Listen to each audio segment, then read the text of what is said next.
اعوذ باللہ من الشیطان الرجیم بسم اللہ الرحمن الرحیم وقال موسیٰ، اور کہا موسیٰ علیہ السلام نے، ربنا، اے ہمارے رب، انک آتیت فرعون، بے شک تو نے دی ہے فرعون وملأہ اور اس کے درباریوں کو، زینتاً آسائش، واموالاً فی الحیاۃ الدنیا اور دولت دنیا کی زندگی میں، ربنا، اے ہمارے رب، لیضلوا عن سبیلک، تاکہ وہ گمراہ کریں تیرے رستے سے، ربنا اطمس علی اموالہم، اے ہمارے رب مٹا دے ان کے مال، واشدد علی قلوبہم اور سخت کر دے ان کے دلوں کو، فلا یؤمنوا کہ وہ ایمان نہ لائیں، حتی یروا العذاب العلیم یہاں تک کہ وہ دیکھ لیں دردناک عذاب۔ قال قد اجیبت دعوتکما، اللہ رب العزت نے فرمایا، قد یقیناً، اجیبت قبول ہو چکی، دعوتکما تمہاری دعا، فاستقیما پس تم دونوں ثابت قدم رہو، ولا تتبعان سبیل الذین اور نہ چلو راہ ان لوگوں کی، لا یعلمون جو علم نہیں رکھتے، وجاوزنا ببنی اسرائیل البحر اور پار کر دیا ہم نے بنی اسرائیل کو سمندر سے، فاتبعہم فرعون وجنودہ بغیا وعدوا اور پس پیچھا کیا ان کا فرعون اور اس کے لشکر نے سرکشی اور زیادتی سے، حتی اذا ادرکہ الغرق یہاں تک کہ جب وہ ڈوبنے لگا، قالا تو بولا، آمنتو میں نے یقین کر لیا، انہ لا الہ کہ نہیں کوئی معبود، الا سوائے الذی اس ذات کے، آمنت بھی بنو اسرائیل جس پر ایمان لائے بنی اسرائیل، وانا من المسلمین اور میں فرما برداروں میں سے ہوں۔ الآن رب تعالیٰ نے فرمایا اب ایمان لایا، وقد عصیت قبل حالانکہ تو نافرمانی کر چکا اس سے پہلے، وکنت من المفسدین اور تو تھا فساد کرنے والوں میں سے، فالیوم پس آج، نججیک ببدنک ہم نجات دیں گے تیرے بدن کو، لتکون تاکہ تو ہو، لمن خلفک ان کے لیے جو تیرے پیچھے آنے والے ہیں، آیتاً ایک عبرت کی نشانی، وَإِنَّ كَثِيرًا مِّنَ النَّاسِ اور بے شک بہت سے لوگ، ان آیاتنا ہماری قدرت کی نشانیوں سے، لغافلون غافل ہیں۔ صدق اللہ العظیم۔ موسیٰ علیہ السلام نے فرعون اور اس کے درباریوں کو معجزات ظاہرہ اور دلائل قہرہ یعنی واضح دلائل کے ساتھ ان کو واضح و نصیحت کی، ان کو معجزات دکھائے، ماننے کے بجائے انہوں نے موسیٰ علیہ السلام کو طعنے بھی دیے اور تنگ بھی کیا، تکلیفیں بھی طرح طرح کی بنی اسرائیل کو دیں، نہ مانا۔ تو حضرت موسیٰ علیہ السلام فرعون اور اس کی قوم سے ایمان لانے سے مایوس ہو گئے۔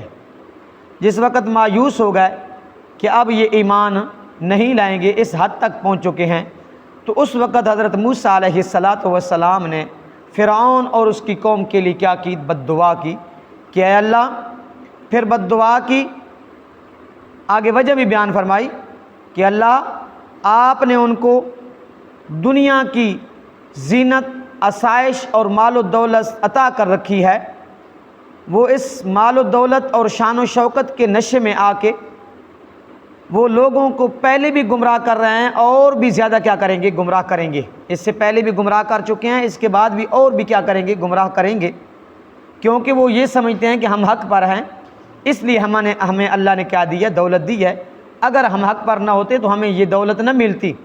تو اللہ ربنا لیضلوا عن سبیلک، یہ تیرے رستے سے پہلے بھی کر چکے ہیں اور بعد میں بھی تیرے رستے سے لوگوں کو گمراہ کریں گے، ربنا اطمس علی اموالہم، اللہ ان کے مالوں کو مٹا دے، ان کے مالوں کو مٹا دے۔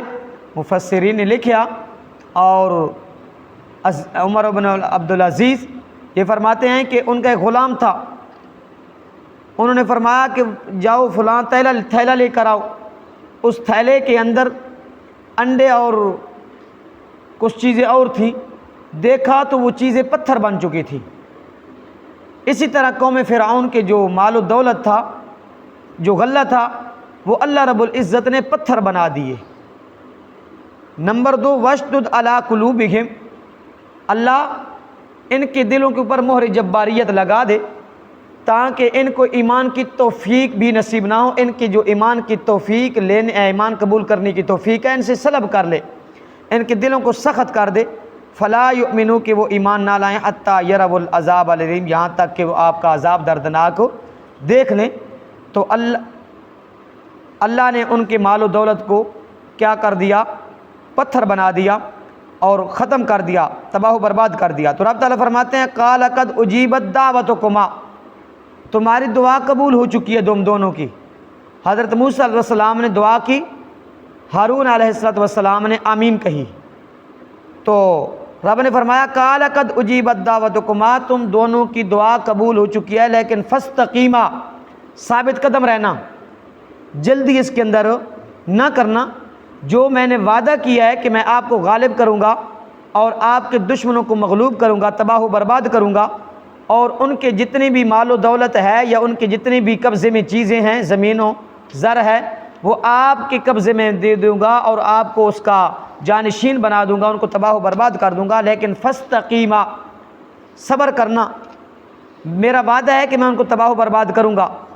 وَلَا تَتَّبِعَانِ سَبِيلَ الَّذِينَ لَا يَعْلَمُونَ، میرے پاک پیغمبر ان لوگوں کی طرح نہ ہونا جن کو علم نہیں ہے۔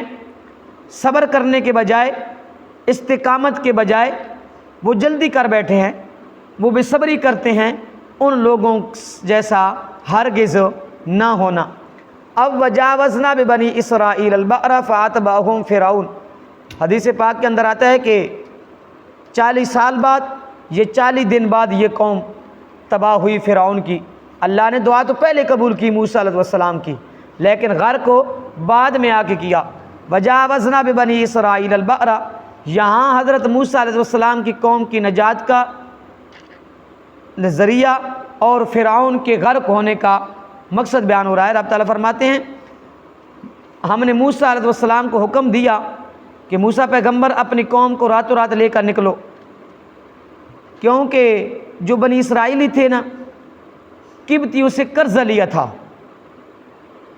تو یہ راتوں رات قرضہ لے کر ان سے بھاگ گئے۔ اللہ کا حکم آ گیا، موسیٰ علیہ السلام لے کر نکل گئے۔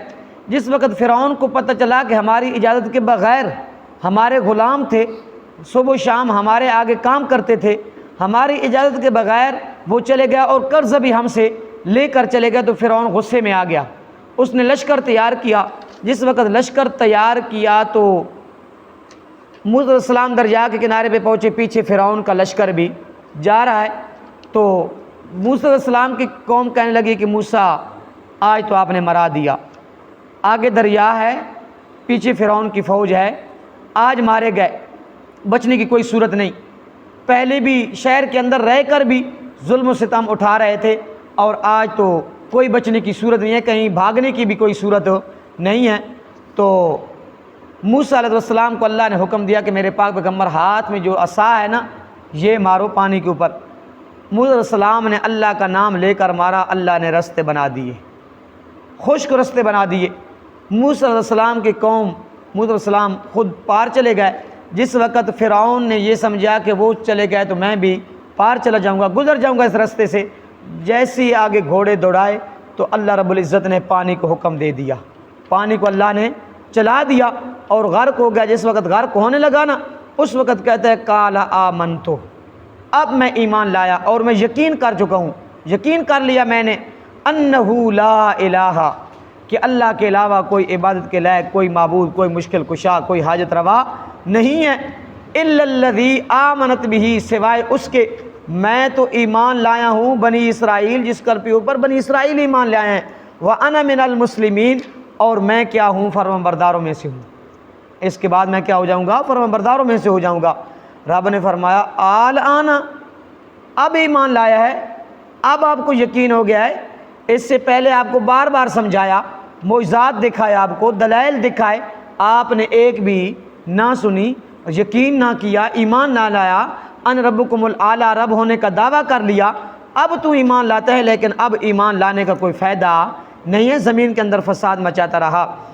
فَالْيَوْمَ نُنَجِّيكَ بِبَدَنِكَ لِتَكُونَ لِمَنْ خَلْفَكَ آیَةً، رب نے فرمایا کہ ہم آپ کو نجات دیں گے تیرے بدن کو، تاکہ تو ہو پیچھے آنے والوں کے لیے عبرت، نشانی بنائیں گے۔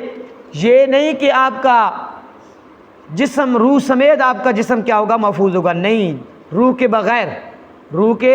بغیر آپ کا جسم ہم محفوظ کر دیں گے، کیونکہ پیچھے آنے والے لوگ آپ سے عبرت حاصل کریں گے۔ آج بھی جو چند مہینے پہلے خامنائی مرا تو اس کے جسم اج بھی کیا ہونا رکھا گیا، دفن کوئی نہ کیتا، اس نے جسم اج بھی رکھا گیا نے، تو اللہ عبرت بنا چھڑے نا، اللہ ایسے نو اللہ عبرت بنا چھڑے نا کہ لوگوں عبرت حاصل کرو اس تو۔ فرعون لوگوں واسطے عبرت بنیا تو اللہ نے اس نو بھی کی بنا چھوڑیا، عبرت بنا چھوڑیا کہ اس تو عبرت حاصل کرو۔ وَإِنَّ كَثِيرًا مِّنَ النَّاسِ عَنْ آيَاتِنَا لَغَافِلُونَ، اور بے شک بہت سے لوگ اپنی قدرت کی نشانی میں سے غافل ہیں۔ کیوں عبرت بنایا فرعون کی لاش کو؟ اس لیے کہ فرعون کے بارے میں لوگوں کو شک تھا، کہ غرق کوئی نہیں ہوا، غرق نہیں ہوا، اس بارے میں شک تھا، تو اللہ نے اس کو اس کا عبرت بنا دیا کہ دیکھ لو غرق ہوا کہ نہیں ہوا، دیکھ لو۔ یہ اللہ نے کیا بنا دیا، ان کو عبرت کا نشان بنا دیا۔ اور موسیٰ علیہ السلام کی قوم کو جس دن نجات ملی اس دن عاشورہ کا دن تھا، تو وہ اس کے شکرانے میں کیا رکھتے تھے، روزہ رکھتے تھے۔ تو جس وقت پیارے پیغمبر جناب محمد رسول اللہ صلی اللہ علیہ وسلم گئے مدینہ منورہ کے اندر ہجرت کر کے، تو یہود سے پوچھا کیوں روزہ رکھتے ہو، تو انہوں نے کہا کہ ہمیں نجات ملی ہے اس دن فرعون کے ظلم سے، اس کے شکرانے میں ہم روزہ رکھتے ہیں۔ تو پیارے پیغمبر نے فرمایا کہ ہم آپ سے زیادہ مستحق ہیں، لہذا ہم ایک نہیں دو رکھیں گے، کیونکہ تاکہ آپ کے ساتھ مشابہت نہ ہو، کیونکہ رب تعالیٰ قرآن کریم کے اندر فرماتے ہیں وَلَن تَرْضَىٰ عَنْكَ الْيَهُودُ وَلَا النَّصَارَىٰ حَتَّىٰ تَتَّبِعَ مِلَّتَهُمْ، میرے پاک پیغمبر وَلَن تَرْضَىٰ، ہرگز نہیں، یہ یہود اور نصارہ آپ کے اوپر کر بھی راضی نہیں ہوں گے، حتیٰ تتبع ملتہم، جب تک آپ ان کی پیروی نہیں کریں گے، آپ ان کے نقش قدم کے اوپر چلیں گے تو یہ آپ کے فرما بردار اور آپ کے مطیع ہو جائیں گے۔ جس وقت آپ ان کے نقش قدم پہ نہیں چلیں گے تو یہ کبھی بھی آپ کے اوپر راضی نہیں ہوں گے۔